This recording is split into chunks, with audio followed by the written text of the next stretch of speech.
Allora vado da Ignazio Messina, però diciamo aggiungendo una cosa alla domanda, poi insomma ci darà le sue riflessioni su questi primi argomenti.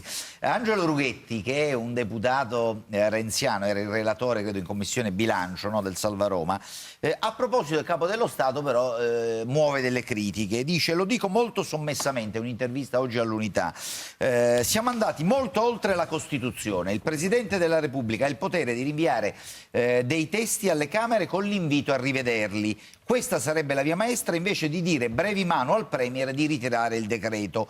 Questo atto segna un punto nella vita della Repubblica. La Costituzione materiale del Paese è stata modificata.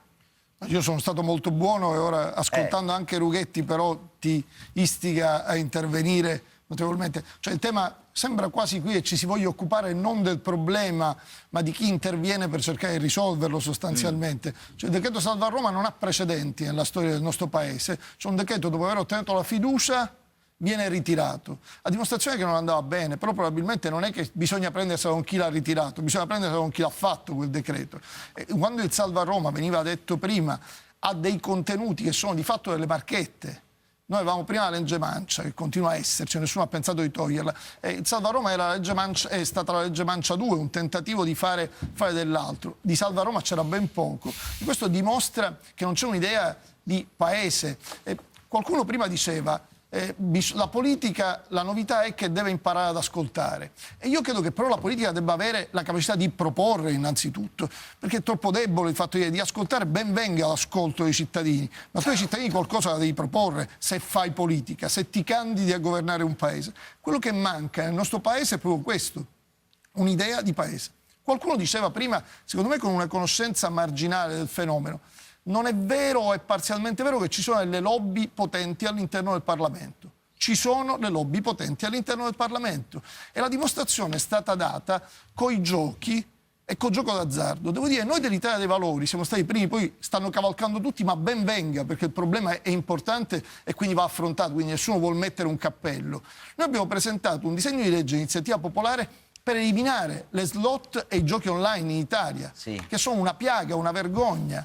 Le ricordo il ministro Riccardi e la sua azione. Sono 800.000, no, però il nostro disegno di legge è lì. 4 e 5 saremo in piazza a raccogliere le firme.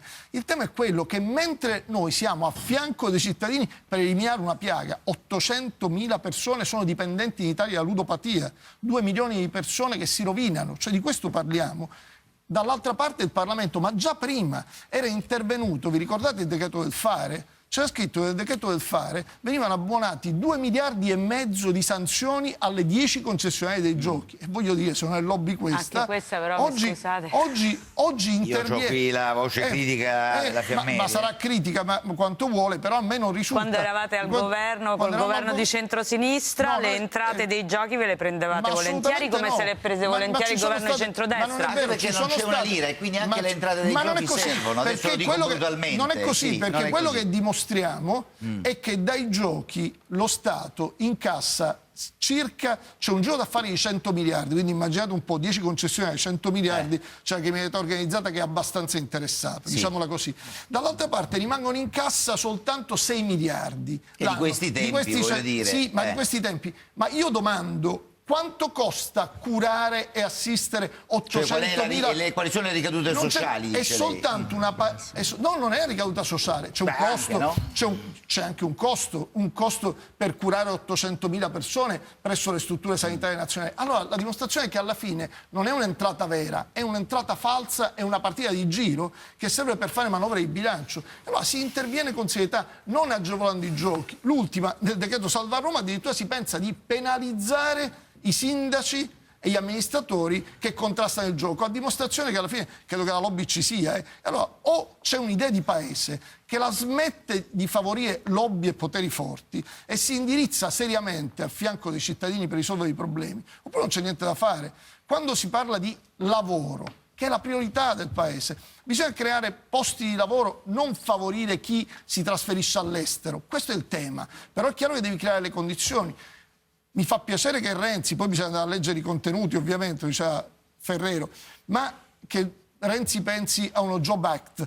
Ma per quello che ci riguarda, noi abbiamo già fatto lo sblocca lavoro, è una manovra a 100 miliardi dove diciamo dove prendere i soldi intanto. Dove? Ci sono le cassaforti in Italia, nessuno le vuole aprire. È strano, quando sei fuori da Palazzo Chigi tutti sanno come fare. Sì. Appena varchi la soglia non lo sa più nessuno, lo dimenticano tutti. Allora ci sono alcune cose semplicissime.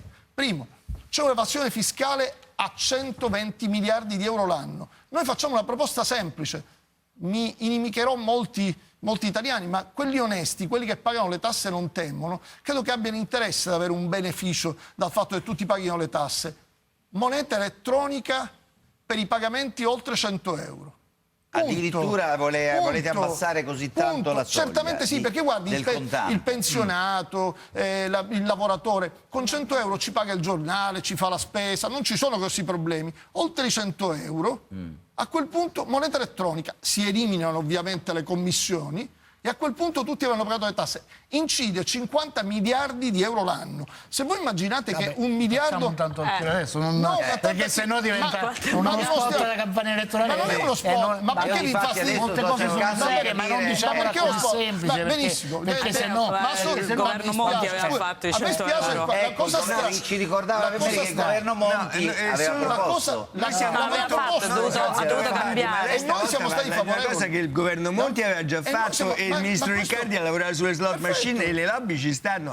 Quindi il fatto che sia Italia dei Valori oggi è una cosa interessante sapere che finalmente condivide delle cose. Venite a firmare il nostro disegno di legge e vediamo non quando stiamo facendo la campagna elettorale, stiamo cercando con gli italiani di ragionare. È strano verificare una cosa, che quando ti metti a parlare seriamente dei problemi, qualcuno si inalbera e dice che è campagna elettorale. Per favore, vogliamo parlare dei problemi?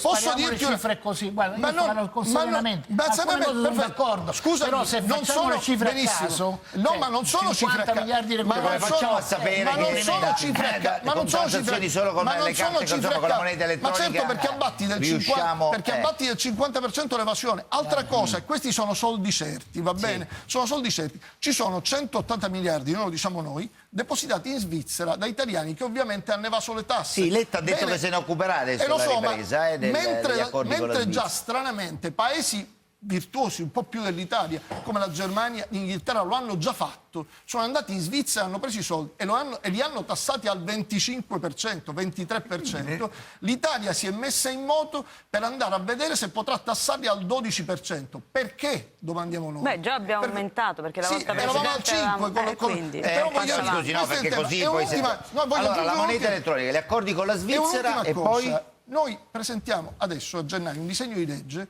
iniziativa popolare per la vendita dei beni confiscati alla mafia. Ci sono 80 miliardi di patrimonio, qualcuno dirà che sono 60, qualcuno dirà che sono 40, perché anche questo è un tema. Non esiste un albo dei beni confiscati alla mafia nel nostro paese. Ma allora, c'è qualcuno che se li compra poi questi beni? Verifichiamo se sono... Intanto c'è una destinazione sociale e quindi su quella va garantita. Però delle aziende confiscate alla mafia, perché sono dati che bisogna sapere se vogliamo parlare di cose concrete, ci sono 1700 aziende confiscate alla mafia. Bene, secondo la CGIL, quindi non secondo l'Italia dei Valori, secondo la CGIL il 90% fallisce prima della confisca, tra il sequestro e la confisca. C'è qualcosa che non funziona, capiamo che passa un messaggio devastante, che quando c'è la mafia funziona, e quando non c'è... Allora o lo Stato interviene e rende vantaggioso tutto questo per i cittadini, non funziona, allora i beni vanno venduti. Le faccio un solo esempio. Non posso farlo? Perché no, ma sono prego. dati, scusami. Ma non è che sono dati. Se uno fa un elenco di 100 misure, non ne entra nel merito di nessuna. No, io entro a fare le cose. Questi sono titoli. Entriamo nel merito, io lo esplicito tranquillamente. Magari però facciamo parlare anche gli altri. Guardi, allora le dico, l'ultima cosa, a proposito dei beni confiscati, anche perché, voglio dire, nel piccolo qualcosa l'abbiamo anche seguita, quindi non si può dire che non entriamo nel merito. Ci sono sul Fondo Unico Giustizia non beni confiscati alla mafia, ma ci sono 2 miliardi e 300 milioni in titoli di Stato confiscati alla mafia. Diciamo, ma perché invece di aumentare l'IVA non vengono incassati i titoli di Stato? Questo è il tema, è molto semplice. Di questi sono dati certi, e allora voglio capirlo per quale motivo un governo preferisce aumentare l'IVA per incassare anche meno, perché poi la gente non ha più soldi, anziché vendere i titoli di Stato confiscati alla mafia. E allora o chi governa si assume la responsabilità di fare delle scelte, oppure quello che manca non è tanto le ricette ci sono, ma non c'è il coraggio poi di metterle in pratica. Adesso al di là delle ricette il problema non è ascoltare i cittadini, il problema è assumersi le responsabilità delle scelte. Fare le cose.